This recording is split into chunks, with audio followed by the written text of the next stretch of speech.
Burger station से 2 मील पर भीमा नदी के किनारे एक ऊंचा टीला है जिस पर एक छोटा सा बंगला बना हुआ है। इस बंगले के हाथे में एक छोटा सा नजर बाग है जिसकी हरियाली तथा रंग बिरंगे फूल देखकर चित्त को विचित्र शांति प्राप्त होती है। बंगले के नीचे ही नदी शांतिदायक कलरव करती हुई बहती है। उसके उस पार एक सघन वन दिखाई देता है जिसमें सागौन, साल, बांस आदि के बड़े बड़े पेड़ और उनके नीचे हरी हरी लताएं प्राकृतिक शोभा की छटा दिखला रही हैं। बंगले के बरामदे में बैठकर यह कृत्रिम उपवन और स्वाभाविक वनश्री देखते ही बनती है। घंटों जी नहीं उबता। इस बंगले में आजकल रेलवे विभाग के असिस्टेंट इंजीनियर मिस्टर बहराम जी और उनकी नववधु रुकमाबाई गृहस्थी का अपूर्व सुख भोगते हैं। दोनों तरुण और शरीर से भी स्वस्थ हैं। इंजीनियर साहब की आमदनी भी अच्छी है। मासिक वेतन के सिवा ठेकेदारों से अच्छा नजराना भी मिल जाता है। इसके सिवा बहराम जी के पिता आबकारी के ठेकेदार रहकर अच्छी संपत्ति छोड़ मरे हैं। सारांश यह कि बहराम जी को किसी बात की कमी नहीं है और उनका जीवन परम सुखमय हो सकता है। यदि आपको किसी बात की चिंता है तो केवल इसकी कि जब आप दौरे पर जाते हैं तो रुकमाबाई को अकेले ही इस एकांत स्थान में रहना पड़ता है। अभी दोनों का विवाह हुए बहुत दिन नहीं हुए। परस्पर दोनों का प्रेम अगाध है। दोनों को 2 शरीर एक प्राण समझिए। सायंकाल हो गया है। पूर्व दिशा में निशानात 16 कलाओं सहित मानो संसार की अपूर्णता पर हंस रहे हैं। उनकी किरणें भूमा के वक्षस्थल का चुंबन कर रही हैं। उस पार वन में सन्नाटा है। कभी कभी वन्य पशुओं के चलने फिरने से सूखे पत्ते उनके पैरों के नीचे दबकर चरमर कर उठते हैं। शीत से बरामदे में बैठना कष्टकर हो जाने के कारण दंपति गोल कमरे में जा बैठे हैं। बहराम जी एक लंबी आराम कुर्सी पर लेटे सिगरेट पीते हुए समाचार पत्र पढ़ रहे हैं। मालूम होता है बहुत थके हैं। कभी कभी आंख मूंद लेते हैं। समीप ही कोच पर रुकमाबाई बैठी गुलबंद बुन रही हैं। इस शांति एवं प्रेम में भवन में कहीं भी अशांति या चिंता का कोई चिन्ह ऊपर से नहीं दिखाई देता। पर यदि रुकमाबाई का चेहरा ध्यानपूर्वक देखा जाए तो कुछ संदेह होता है कि उसके कोमल हृदय में शांति नहीं है, बल्कि किसी न किसी प्रकार की चिंता उसे क्षुब्ध किए हुए है। कभी कभी इस रमणी की उंगलियां निस्तब्ध हो जहां की तहां रह जाती हैं तथा उनमें कुछ कंपन होने लगता है। ऐसी अवस्था में वह भावपूर्ण नेत्रों से कभी तो अपने पति की ओर देखती है और कभी घड़ी की ओर। इसी तरह बैठे बैठे 9 बज गए। घड़ी ने 9 बार टन टन करके फिर टिक टिक करना शुरू कर दिया। 9 बजते ही रुकमाबाई के हाथों से अधभुना गुलूबंद कोच पर गिर पड़ा और वह कनखियों से पति की ओर निहारने लगी। बहराम जी उसी पत्र को हाथ में लिए धुएं के बादलों का निर्माण कर रहे हैं। आंखें खुली हुई हैं। अभी तक उन्हें बंद किए थे। इससे अपनी पत्नी के चिंतापूर्ण कटाक्ष नहीं देख सके थे। अब तो रुकमाबाई के चेहरे से भी चिंता की लहर जाती रही और नेत्रों में एक अलौकिक ज्योति झलकने लगी। अधर पल्लवों पर भी मृदुलता का आभास दिखाई देने लगा। वे कुछ कुछ विकसित हो गए और उनमें से संतोष प्रदर्शक दीर्घ श्वास निकला। ऐसा प्रतीत होता था कि अब उसकी चिंता का भार हल्का हो गया। वह मन ही मन गुनगुनाने लगी, आह, आज रात को नहीं, कैसी अपूर्व शांति है। इस समय युवती के हर्ष का ठिकाना न था। रुकमा ने ऊन, सुई आदि सब सामग्री उठाकर एक संदूक में बंद कर दी और उसे समीप की एक छोटी मेज पर रख दिया। इसके बाद उसने पति से मृदु स्वर में कहा, आपके विनोदार्थ कुछ गाओ बजाऊं? बहराम जी इस प्रश्न को सुनकर चौंक पड़े, आराम कुर्सी पर तनकर बैठ गए और कहने लगे, गाऊं बजाऊं? नहीं, अभी तुम्हारा कंठ इस परिश्रम के योग्य ही कहाँ है। इसके सिवा मुझे बाहर भी तो जाना है। पति के इन आधे दर्जन शब्दों से उस युवती की नवांकुरित आशालता पर मानो तुषार पड़ गया। तो भी उसने कलेजा मसोस कर कहा, बाहर जाना है? ऐसे पानी में? आज न जाइए तो। नहीं नहीं, पानी क्या करेगा, बरसाती पहन लूंगा। सोने के पहले कुछ टहल आऊं, हाथ पैर अकड़ से गए हैं। युवती समझ गई कि हाथ पैर का अकड़ सा जाना निरा बहाना है। जो मनुष्य मोटरसाइकिल पर 40 मील आ जा चुका है, उसे टहलने की जरूरत नहीं। पर विवाद कौन बढ़ावे, कहीं रूठ गए तो। रुक्माबाई ने लंबी सांस खींची, संदूक खोलकर गुलूबंद निकाला और नीचा सिर करके बुनने लगी। बहराम जी उसके विशाल ललाट का चुंबन करके चोर की तरह बाहर निकले। उन्हें अपनी प्रेयसी से छल करने के कारण बहुत लज्जा थी, पर करें तो क्या करें। एक दुर्व्यसन में फंसकर अपनी संकल्प शक्ति तो खो बैठे थे। बुरी टेव ने उन्हें अपना गुलाम बना लिया था। वह जैसा नाच नचाती वैसा ही नाचना पड़ता था। इधर चंद्रवदनी रुक्मा का मुखमंडल पीला पड़ गया, कपोलों का गुलाबी रंग फीका पड़ गया। विषाद की रेखाएं उसके विशद ललाट पर स्पष्ट दिखाई देने लगी। उसका मन चिंता रूपी सरोवर में मानो डूबने उतराने लगा। वह मन ही मन कहने लगी, गत सप्ताह में 3 बार और आज 3 दिन भी नहीं हुए, 2 बार। हा विधाता, क्या मेरी सब आशा, मेरा सब प्रेम पूर्ण प्रयत्न यूं ही गया? क्या मेरी सब चेष्टा, मेरे सब उद्योग निष्फल हुए?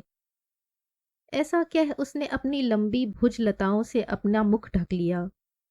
क्षण भर के लिए उसका उभरा हुआ वक्षस्थल उठने बैठने लगा। वह मन ही मन रोने और कहने लगी, बस अब हो चुका, सब प्रयत्न व्यर्थ गया। अब यह दिनों दिन गिरते ही जाएंगे। इस शराब खोरी से सैकड़ों की जो दशा हुई है, इनकी भी वही होगी। हम लोग दर दर भीख मांगते फिरेंगे। मैंने तो बहुत प्रयत्न किया, यह इतने दिन संभले भी रहे, पर मालूम होता है अब फिर कुसंग में पड़ इनका अधपतन हो गया। हे अग्निदेव, तुम ही अब मुझ जैसे अशरण की शरण हो। रुक्मा को विश्वास हो गया कि बहराम जी घूमने नहीं, कलारी गए हैं और अपने नीच मित्रों के साथ बैठकर प्याले पर प्याले उड़ावेंगे। यह उनकी पुरानी लत है। रुक्मा का पति पर अगाध प्रेम है। विवाह के पहले उसके पिता ने उसे बहुत रोका था कि ऐसे आदमी से संबंध जोड़ने से तू सुखी न रह सकेगी, इसलिए यह विचार छोड़ दे। पर प्रेम ने उसे अंधा कर दिया।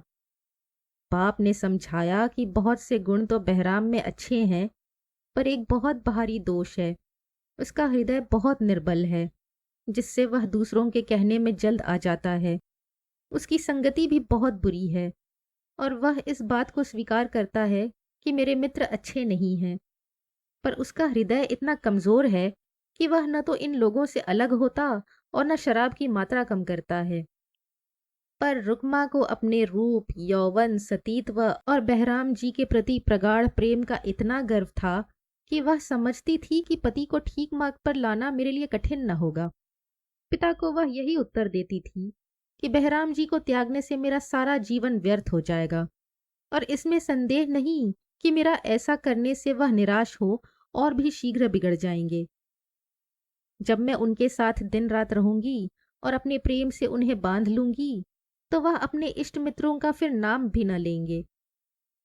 रुक्माबाई ने इसी उच्च उद्देश्य से बहराम जी के ही साथ पिता की इच्छा के विरुद्ध विवाह किया था।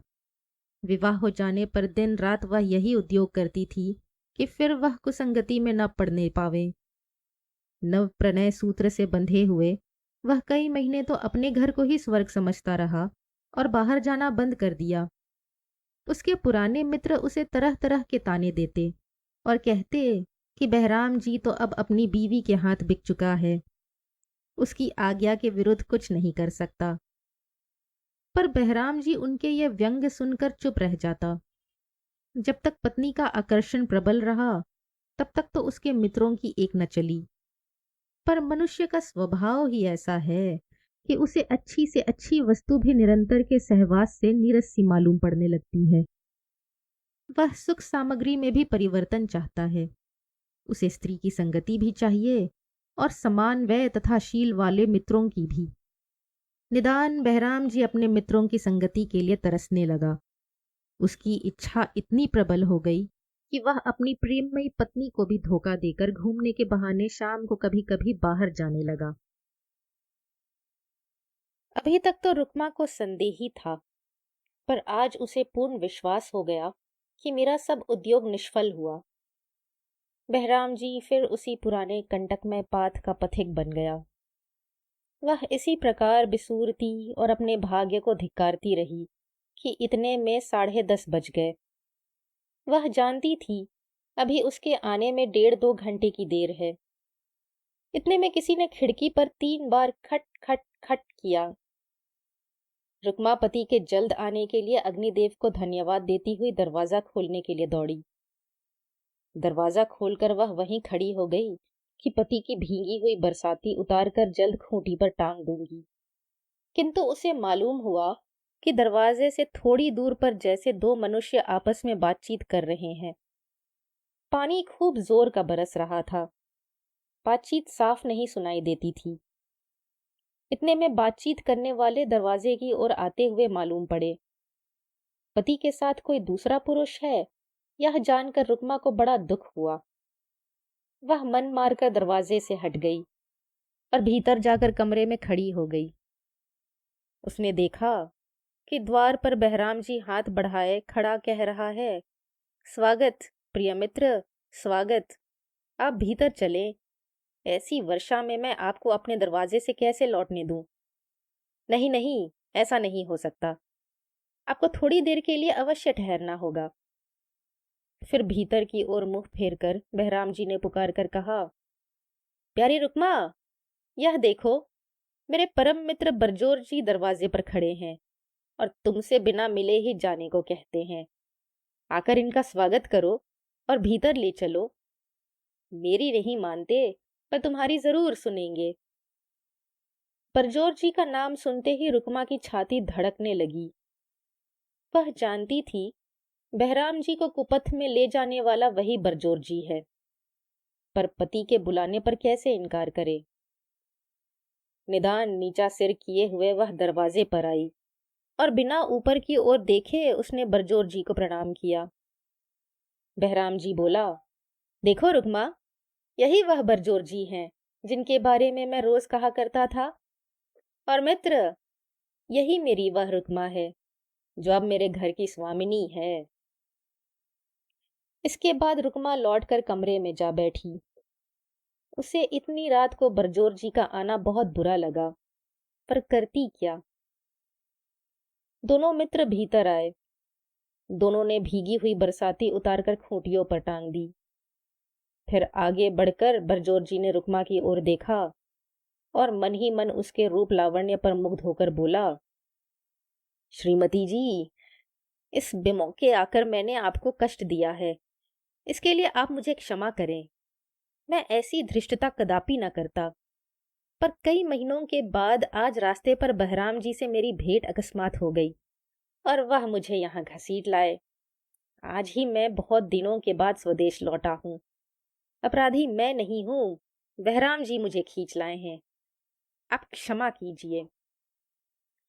बरजोर जी और कुछ कहना ही चाहता था कि बहराम जी ने उसकी बात काट कर कहा, बस बहुत हुआ भाई, यह सब कहने की जरूरत नहीं। रुक्मा आपके आने से बहुत खुश है। फिर रुक्मा से कहा, जरा अंगीठी तो तैयार कर दो। और बरजोर, तुम यहाँ आकर बैठो। लो यह सिगरेट का डिब्बा। भाई, हम लोगों ने शराब तो नहीं पी, पर एक तो आप कई महीनों में आए हैं, दूसरे जाड़ा बहुत है, फिर आपको ऐसे पानी में जाना है, इसलिए एक पैक ब्रांडी को ले ही लीजिए। गृहस्थी में जरूरत बनी ही रहती है। एक बोतल रखी है। रुक्मा, जरा उस अलमारी से ब्रांडी की बोतल तो ला दो। लो यह चाबी। और हाँ, प्याले भी लिए आना। रुक्मा ने बोतल और प्याले लाकर रख दिए। बरजोर जी। भाई बहराम, उनको इतनी तकलीफ क्यों दे रहे हो? पीने पिलाने की बात छोड़ो, मैं भी घर जाता हूँ। तुम लोग आराम से सो। बहराम जी। तकलीफ? यह कैसे? क्यों रुकमा, क्या तुमको इनके आने से तकलीफ हुई? रुकमा कोई जवाब न देकर स्टोव पर कॉफी तैयार करने लगी। चुपचाप वह अपने पति की ओर कनखियां से देखती जाती थी।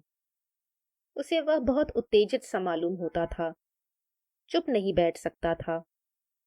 साथ ही बरजोर जी का नाम सुनकर उसकी पूर्व स्मृति जागृत हो उठी। विवाह के पहले उसके पिता ने इसी बरजोर जी के बारे में कहा था कि इसी ने बहराम जी के सदृश सज्जन को कुपथ में डाला है और वह उसका सर्वनाश किए बिना न रहेगा। जब तक वह इस दुनिया को अपने अपवित्र जीवन से कलुषित करता रहेगा, मुझे शांति न मिलेगी। उसे रुपए की कमी नहीं है और न उस पर किसी का अंकुश ही है। वह नर योनि में पूरा राक्षस है। उसने बहराम जी को 2 बार पाप के गड्ढे में पटका है और फिर भी पटकेगा। बहराम के दुर्बल हृदय पर बरजोर जी का दबाव पड़े बिना नहीं रह सकता। रुकमा ने उस समय तो अपने पिता के इन वचनों पर ध्यान नहीं दिया था, पर पीछे उसे मालूम हो गया कि वह सच कह रहे थे। बरजोर जी का अद्भुत सौंदर्य स्त्री पुरुष दोनों पर जादू का सा काम करता था और वह अभी तक न जाने कितने घर बिगाड़ चुका था। रुकमा ने कॉफी का प्याला बरजोर जी के पास रखते हुए एक बार उसके चेहरे की ओर भर नजर देखा। देखते ही उसके हृदय में एक विचित्र भाव उत्पन्न हुआ। अपने पति के नाश करने वाले की ओर घृणा होनी चाहिए थी, वह न हुई। इसी समय 12:30 बजे बरजोर जी घर जाने को उठ खड़ा हुआ। बहराम जी ने बहुत आग्रह किया कि पानी जोर से बरस रहा है, यहीं सो जाओ, पर उसने स्वीकार न किया और हंसते हंसते दोनों से विदा मांगी। इस वक्त दोनों मित्र लैंप के सामने खड़े थे। दोनों के चेहरों पर प्रकाश पड़ रहा था। रुक्मा की नजर दोनों पर पड़ी। उसके मन में आया कि रूप में मेरा पति बरजोर जी के सामने कुछ नहीं है, पर शीघ्र ही वह संभल गई और मन ही मन अफसोस से सोचने लगी, इस दुष्ट की ओर देखने से मेरा हृदय ऐसा क्षुब्ध क्यों हो गया? न जाने इसकी आंखों में ऐसी आकर्षण शक्ति कहां से आ गई है। अग्निदेव, रक्षा करो। रुक्मा इस तरह सोच ही रही थी कि बरजोर जी उससे हाथ मिलाकर बाहर चल दिया।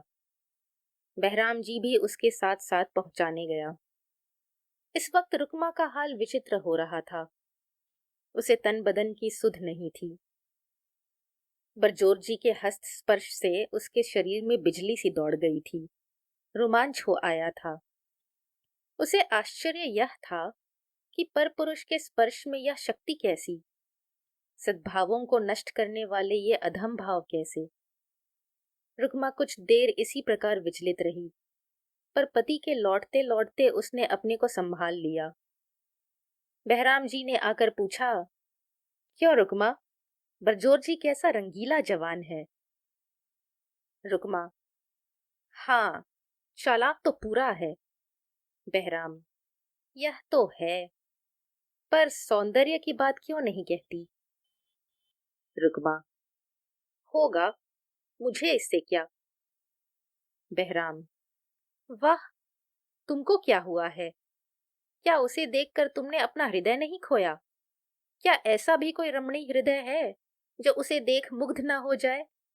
आजकल सभ्य स्त्री समाज में तो यह कन्हैया समझा जाता है। सभी उसे बरजोर न कहकर चिच्चोर कहती हैं। रुक्मा, तुम्हारे इस मित्र को देखकर मैं प्रसन्न नहीं हुई। कारण पूछते हो? मैं कारण नहीं जानती, अपने हृदय के भाव को जानती हूँ। क्षण भर चकित सा रहकर बहराम जी बोला, रुक्मा, यह क्या कहती हो? बरजोर जी की भेंट से एक स्त्री का प्रसन्न न होना बड़े अचरज की बात है। अभी तुमने उसे पहचाना नहीं। वह बहुत ही अच्छा आदमी है। उसने मुझे कैसी कैसी आफतों से बचाया है। अभी विलायत से लौटा है, अपने ही पड़ोस में रहेगा। रुकमा कुछ न बोली। बहराम जी ने मुंह बनाकर कहा, न जाने तुम्हें यह मनहूसी कहाँ से आ गई है। क्या बैठे बैठे थक गई हो? तो चलो सो। रुकमा, बरजोर जी को लौटे कितने दिन हुए? क्या तुमसे उसकी भेंट आज ही हुई है? बहराम जी, 1.5 महीना हुआ। क्यों? रुकमा ने इस क्यों का कोई उत्तर न दिया। बहराम जी ने लैंप की रोशनी कम कर दी थी, नहीं तो रुकमा की दशा देख उसे बड़ा आश्चर्य होता। रुकमा को अब पूरा पता लग गया कि बहराम जी शाम को इसी दुष्ट से मिलने जाया करता है और पुरानी लत फिर पड़ गई है। बरजोर जी अपना सर्वनाश किए बिना न रहेगा। जैसे तैसे वह पलंग तक पहुंची और चुपचाप लेट गई। उसकी चिंता और क्षोभ का ठिकाना न था। साथ ही बहराम जी भी बड़ा दुखी था। वह विवाह के समय अपनी पत्नी से प्रतिज्ञा कर चुका था कि अब कभी शराब न पिएगा, और बरजोर जी की अनुपस्थिति में उसने इस प्रतिज्ञा का पालन भी किया था। पर 1.5 महीने से वह फिर पीने लगा था। वह बहुत लज्जित था और बार बार अपने को धिक्कारता भी था, पर न तो बरजोर जी का साथ छोड़ सकता था और न शराब। बहराम जी तो थोड़ी ही देर में सो गया, पर रुकमा को नींद कहाँ। उसके सामने तो सर्वनाश मूर्तिमान होकर खड़ा था।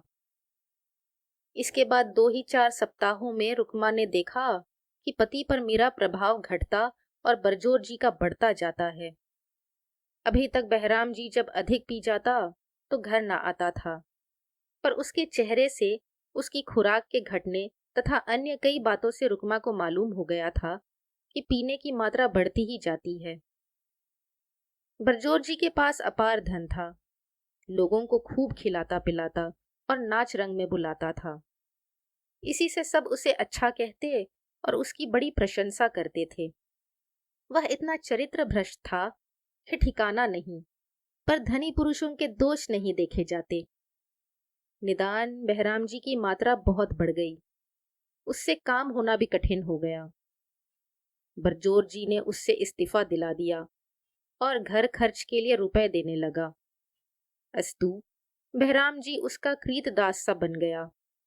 इससे रुकमा के हृदय पर बड़ा धक्का लगा और उसने बरजोर जी से जब बहुत कुछ कहा सुना तो उसने बहराम जी को अपने ही यहाँ नौकर रख लिया तथा उसे दूसरे दूसरे शहरों में काम के बहाने भेजने और वहां बहुत दिनों तक रखने लगा।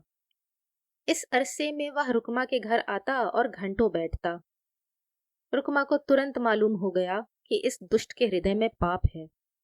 अपनी पापमयी वासना की तृप्ति के लिए ही इसने मेरे पति को अपने चंगुल में फंसाया है।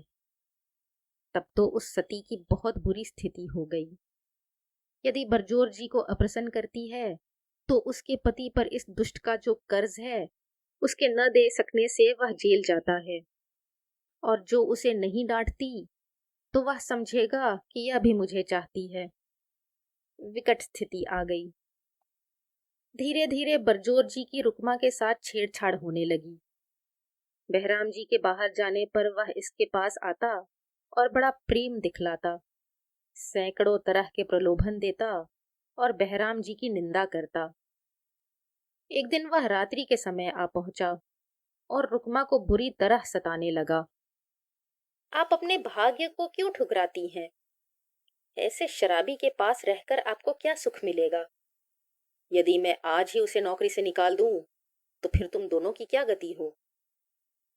रुकमा, आपको शर्म नहीं आती? बहराम जी आपको भाई समझते हैं और आप उनके साथ ऐसा विश्वासघात करना चाहते हैं। उनकी जो गति हुई है वह भी आप ही के कारण है। क्यों? आपने इसी उद्देश्य से यह सब षड्यंत्र रचा है ना?